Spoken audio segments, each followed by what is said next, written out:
जय हिंद दोस्तों, स्वागत है आप लोगों का मेरे YouTube चैनल द सरकारी बाबू में। अभी हम लोग झारखंड के ज़िलों का अध्ययन कर रहे हैं और इस कड़ी में हम अभी पलामू ज़िला पढ़ रहे हैं और इसका आधा भाग हम लोगों ने पढ़ा था और इसका भी वीडियो है, आप लोग देख सकते हैं चैनल पे जा करके। और कल का जो क्लास था, पिछले दिनों कल का जो क्लास था वो हम लोगों ने यहाँ पर जो पलामू में बहने वाली जो प्रमुख नदियाँ हैं वो वहाँ तक पढ़ा था। तो आज का जो क्लास रहेगा इससे आगे होगा और इससे आगे है आज हमारा पलामू ज़िला के ऐतिहासिक भवन। और अगर आप चैनल पर नए हैं तो सब्सक्राइब कर लीजिए चैनल को, साथ में बेल आइकन को प्रेस कर लीजिए, क्योंकि मैं इस प्रकार का टोटल झारखंड जीएस का पूरा सिलेबस मैं इस पर कंप्लीट कराने वाला हूँ बिल्कुल फ्री। तो आप लोग, ताकि लगातार आप लोग को वीडियो मिलता रहे, उसका नोटिफिकेशन मिलता रहे और आप लगातार रोज़ चैनल को विजिट करते रहें और आपको कोई क्लास छूटे ना, इसलिए ये ज़रूरी हो जाता है। देखिए, तो पलामू ज़िला का जो ऐतिहासिक भवन के अगर बारे में हम लोग बात करेंगे तो आज हम लोग बात करेंगे। तो पलामू ज़िला के जो ऐतिहासिक भवन के बारे में अगर हम लोग बात करते हैं तो वो है शाहपुर का किला, पहले रूप में आता है। देखिए, आपको फ़ोटो भी मैंने लगा दिया है, मैंने बहुत मेहनत करके इसको ढूंढा है बहुत। देखिए, ये है शाहपुर का किला है, पहला ऐतिहासिक भवन में ये आ जाता है आपका। अब दूसरा जो ऐतिहासिक भवन आ जाता है हमारा, ये है रोहिल्लो का किला। ये भी देख लीजिए, बहुत ही प्यारा तस्वीर है ये, है ना। चांद इसके पीछे से झांक रहा है, बहुत ही प्यारा। ये है रोहिल्लो का किला। अब देखिए इसको, दूसरा हो गया और उसके बाद में आगे बढ़ते हैं। तीसरा जो हमारा है ये है विश्रामपुर का किला। कौन है विश्रामपुर का किला? ये देखिए आप लोग, ये देखिए विश्रामपुर का किला है ये।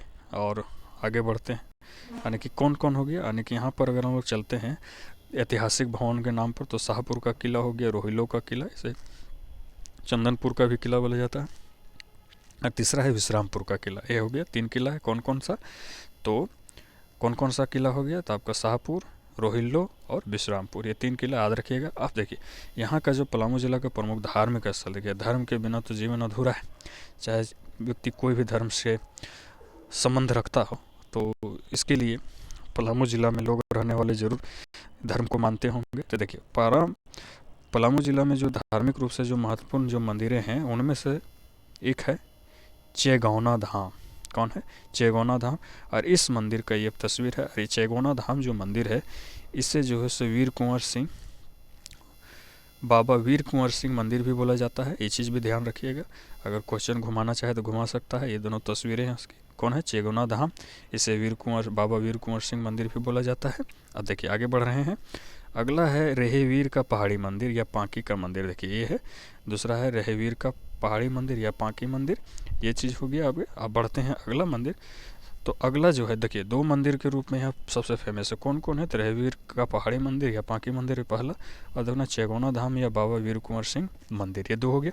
और देखिए यहाँ पर जो है सो पलामू जिला के जो प्रमुख पर्यटन स्थल है, तो प्रमुख पर्यटन स्थलों में एक आता है कुंडा जलप्रपात। ये कुंडा जलप्रपात है, इसका तस्वीर आप देख पा रहे होंगे। कौन है? कुंडा जलप्रपात पहला हो गया। दूसरा है चियाकी पहाड़, ये दूसरा हो गया आपका चियाकी पहाड़। ये चट्टानों से बना हुआ पहाड़ है, देखिए ये बात। उसके बाद में एक इटको पहाड़, ये चीज़ भी देखिए यहाँ पे, इटको पहाड़, ये इसकी तस्वीर है यहाँ पे। और अगला बढ़ते हैं जब हम तो केचकी संगम स्थल। तो ये जो संगम स्थल है दोस्तों, ये जो है दोस्तों, ये 2 नदियों का संगम है। कौन सा है? तो औरंगा प्लस ये उत्तरी कोयल जो है ना, और कोयल नदी जिसे यहाँ पे बोला जाता है, तो उत्तरी कोयल और औरंगा नदी का ये संगम स्थल है। इसको केचकी संगम स्थल के नाम से जाना जाता है। और ये टूरिस्ट स्पॉट है ये, यानी कि यहाँ पे लोग पिकनिक मनाने के लिए आते हैं। देखिए यहाँ तो दोनों नदियों को आप देख रहे होंगे, संगम स्थल 2 स्थानों से मिल रहा है यहाँ पर। देखिए यहाँ पे, तो ये है किस नदी का है केचकी संगम स्थल। अगर पूछा जाए, अगर कहीं पूछ देता है तो कौन कौन नदियों का संगम स्थल है ये, तो ये है उत्तरी कोयल नदी और औरंगा नदी का संगम स्थल है ना। तो हम लोग ध्यान रखेंगे साथियों।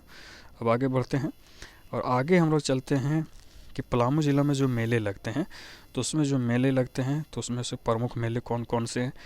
तो ये है एक दुबिया खांड का मेला। कौन है? पहला है एक दुबिया खांड का मेला, दूसरा है हैदरनगर का भूत मेला। देखिए ये क्वेश्चन जो भूत मेला है दोस्तों, ये बहुत इंपॉर्टेंट है, इसको बहुत सारे एग्जामों में पूछा गया है। भूत मेला कहाँ लगता है? तो ये पलामू में लगता है, याद रखिएगा। उसके बाद में जोंडा का शिवरात्रि मेला, भैंसाखोर का शिवरात्रि मेला और गांधीपुर का शिवरात्रि मेला, ये मेले हैं यहाँ पे, याद रखिएगा। शिवरात्रि आ रहा है इसलिए आसान है याद रखना है, भूत मेला याद रखना है आपको, और दुबिया खांड का मेला याद रखना है आपको। अब आगे चलते हैं। अब देखिए, पलामू ज़िला में जो लोग रहते हैं तो उसके आय का कोई ना कोई तो साधन होगा। अपना जीविकोपार्जन करने के लिए, अपना जीविका चलाने के लिए इन लोगों को कुछ ना कुछ तो इनकम करना पड़ता होगा। या तो वे उद्योग में आश्रित होंगे या तो फिर खेती में आश्रित होंगे। तो इसलिए अब हम लोग जो है आज पढ़ेंगे किसके बारे में, तो आप अगला पढ़ेंगे किसके बारे में, तो पलामू जिला के जो उद्योग धंधे हैं तो उसमें जो है सो जपला में क्या है, सीमेंट। यार सबसे पहला सीमेंट उद्योग यहीं पर 1942 में लगाया गया था, जपला में ही लगाया गया था। और उसके बाद में दूसरा है बीड़ी उद्योग, तीसरा है तसर उद्योग, उसके बाद में चौथा आदित्य बिरला का केमिकल फैक्ट्री है यहाँ पर। उसके बाद में यहाँ देखिए एक इम्पोर्टेंट फैक्ट है, करंट अफेयर से रिलेटेड है, कि कुंदरी नामक स्थान में लाख का बृहद भंडार पाया जाता है। ये तो नॉर्मल हो गया, लेकिन यहाँ पे देखिए एक करंट अफेयर से समझ लीजिए, तो समझ लीजिए करंट अफेयर के अंतर्गत ये आ जाता है कि लेस्लीगंज में हर्बल गुलाल, किस चीज़ का, हर्बल गुलाल का फैक्ट्री स्थापित किया जा रहा है। ये गुलाल का जो निर्माण किया जाएगा, ये पलाश का जो फूल होता है उससे निर्माण किया जाएगा। और ऐसा भी मान्यता है कि पलाश का फूल का अधिकता पाए जाने के कारण भी पलामू को नाम पड़ा है। ये सभी मान्यता है, बहुत सारी किंवदंतियाँ हैं इसके बारे में, तो उसके बारे में भी हम लोग देखेंगे आगे। देखिए, पलामू जिला के पोखरा में मेडिकल कॉलेज की स्थापना की जा रही है। कहाँ पे की जा रही है, पोखरा में मेडिकल कॉलेज की स्थापना। और उसके बाद में पलामू जिला है सो खेती के क्षेत्र में मक्का, गेहूं, पपीता, दाल, मसाले और तेलहन की खेती करने में सबसे अग्रणी है झारखंड के सभी ज़िलों में, है ना।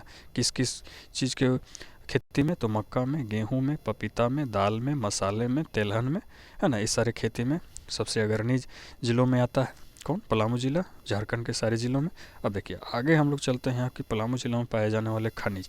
तो पलामू जिला में जो पाए जाने वाले खनिज है उसमें है ग्रेफाइट, उसके बाद है बिटुमिनस कोयला।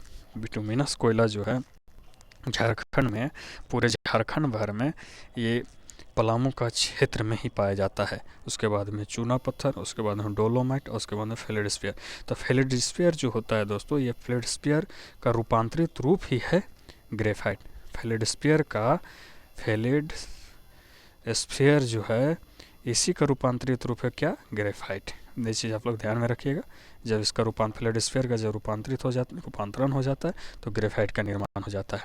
अब इस चीज़ बात देखिएगा। और डोलोमाइट और चूना पत्थर इस क्षेत्र में अधिक मिल जाता है, इसके कारण यहाँ पर जो है सीमेंट का फैक्ट्री बना है। इसके कारण इस क्षेत्र में सीमेंट का फैक्ट्री है, यदि ध्यान रखिएगा, क्योंकि सीमेंट का उद्योग में डोलोमाइट और चूना पत्थर का बहुत ही महत्वपूर्ण है ना, बहुत ही महत्व है। अब चलिए आगे चलते हैं हम लोग कि पलामू ज़िला में जो प्रमुख जनजातीय जो पाए जाते हैं उसके बारे में हम लोग चर्चा करेंगे। तो पलामू ज़िला में मुख्य जनजातीय जो पाए जाने वाले जनजातीय जनसंख्या जो है वो है चेरो है, खरवार है, बिरहोर है, उरांव है, किसान है और कोरबा है ना।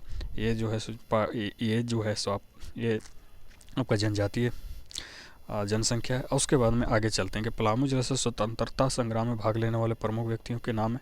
तो कौन कौन से हैं, तो भागीरथी सिंह खरवार है, मिथिलेश कुमार सिन्हा है, और गणेश प्रसाद वर्मा है, नंदलाल प्रसाद है। और 1800 ईस्वी में जो खरवार आंदोलन जो हुआ था उसका नेतृत्व जो भागीरथी सिंह खरवार ने ही किया था। इसका भी यहाँ पर देखिए आपको मिल जाएगा प्रमाण, है ना। 1800 में चेरो विद्रोह हुआ था। उसके बाद में आगे चलते हैं। अब अगला जो भागीरथी सिंह खरवार, मिथिलेश कुमार सिन्हा, और अगला है हमारे मिथिलेश कुमार सिन्हा, गणेश प्रसाद वर्मा, नंदलाल प्रसाद, अमिया कुमार घोष, राजकिशोर सिंह, राजेश्वरी सरजोज दास, ये है। और उसके बाद में अगला चलते हैं पलामू जिला के प्रमुख व्यक्तियों के नाम। यहाँ पे व्यक्तियों का नाम होगा, शक्तियों का नाम नहीं, व्यक्तियों का नाम होगा। ये चीज़ थोड़ा मिस हो गया है, टाइपिंग एरर हो जाता है जब आप टाइप करते हैं ना, तो थोड़ा सा इतना सा हो जाता है। व्यक्तियों के नाम, किसके नाम, व्यक्तियों के नाम, आपको समझ में आ गया होगा। तो उसमें जो है सो पूरनचंद है। पूरनचंद को झारखंड के गांधी नामक उपाधि से इसको सम्मानित किया गया है। इनको सम्मानित किया कौन है, पूरनचंद गांधी, पूरनचंद है, इनको झारखंड के गांधी बोला जाता है। सवाल पूछ भी सकता है। इंदर सिंह नामधारी वही हैं जो झारखंड विधानसभा के प्रथम अध्यक्ष थे। उसके बारे में अगला है हमारा रामेश्वर उरांव वही है जो वर्तमान जो सरकार है, हेमंत सोरेन की जो सरकार है, इसमें अभी वर्तमान में रामेश्वर उरांव वित्त मंत्री हैं हमारे। और उसके बाद में अगला है रामदेव राम, और उसके बाद में कृष्णनंद तिवारी, उसके बाद अगला है मधु सिंह। ये नाम आप लोग याद रख लीजिएगा। अब देखिए पलामू जिला से संबंधित अन्य महत्वपूर्ण तथ्य जो है, ठीक है, माफ़ कीजिएगा दोस्तों, मैंने वहाँ थोड़ा सा गलत फैक्ट बता दिया। 1800 ईस्वी में जो है सो भुक्खन सिंह के नेतृत्व में चेरो विद्रोह हुआ था। किसके में? तो भुक्खन सिंह के।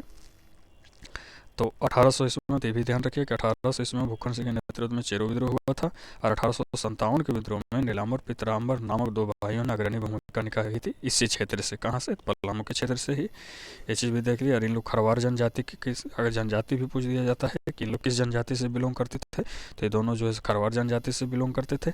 अब अगला जो है पलामू जिला में नीलांबर पीताम्बर विश्वविद्यालय है, जिसका स्थापना 2009 में किया गया था। तो ये भी ध्यान रखिएगा। तो पूछेगा अगर नीलांबर पीताम्बर, ये जो आपका शिक्षा जो झारखंड में से शिक्षण संस्थान है, उसका ये सवाल हो गया आपका। तो यही फ़ायदा होता है, अगर आप ज़िले को लेकर के चलते हैं तो इसमें सारी चीज़ें कवर हो जाती है, आपका सब चीज़ कवर हो जाता है इसमें, है ना। अगर आपने ध्यान से पढ़ लिया तो आपको किसी भी तरीक़े से दिक्कत नहीं होगा। हाँ, लेकिन ये तो अलग बात है कि मैं सारे शिक्षण संस्थानों से जुड़े हुए और जो अलग अलग बिंदु जो बच जाते हैं उसके सारा जुड़ा हुआ, उससे जुड़े हुए सारा एक वीडियो में मैं इसको ला करके भी आप लोगों के सामने प्रस्तुत कर दूंगा। तो जब समय आएगा मैं उस चीज़ के लिए भी कर दूंगा। तो इसलिए ध्यान से पढ़िए और अच्छे तरीक़े से पढ़िए, मैं बहुत बढ़िया तरीक़े से बताऊंगा। अभी मेरे पास ये जो है सो व्यवस्था नहीं है कि मैं अभी बोर्ड पर इस प्रकार से मैं आप लोगों को पढ़ा सकूँ, लेकिन हाँ, समय आएगा जब धीरे धीरे उस तरह के चैनल ग्रो कर जाता है तो मैं जो मैं हूँ वो लाइव भी आना शुरू करूँगा और ब्लैक बोर्ड पर भी ले करके आऊँगा, है ना। तो आप लोग इस तरह से अपना प्यार बनाए ही रखिए और आप लोग लगातार बने रहिए। अब देखिए अगला जो है हमारा आधुनिक मतों के अनुसार पलास, लाह और महुआ के अधिकता के कारण इनका नाम पलामू पड़ा, है ना। मैंने बताया कि यहाँ पलास पड़ता है, लाह पड़ता है और महुआ, तो इसके कारण भी इसको क्या बोला गया, यहाँ पे पलामू पड़ा। तो दोस्तों आज इस प्रकार से जो है हमारा पलामू ज़िला भी समाप्त हो जाता है। अब नेक्स्ट जो हमारा क्लास होगा, जो अगले दिन का जो क्लास होगा, ये हम लातेहार ज़िला पर लेकर के आएंगे, उसके सारे तथ्यों पर हम लोग चर्चा करेंगे। तो आज के लिए क्लास समाप्त करते हैं। आप लोग चैनल को सब्सक्राइब कर लीजिए, साथ में बेल आइकन प्रेस कर लीजिए और आप लोग अच्छे से रहिए। ठंड बढ़ गई है, आप लोग अपना ध्यान रखिए। तो आज समाप्त करते हैं क्लास। जय हिंद, जय भारत।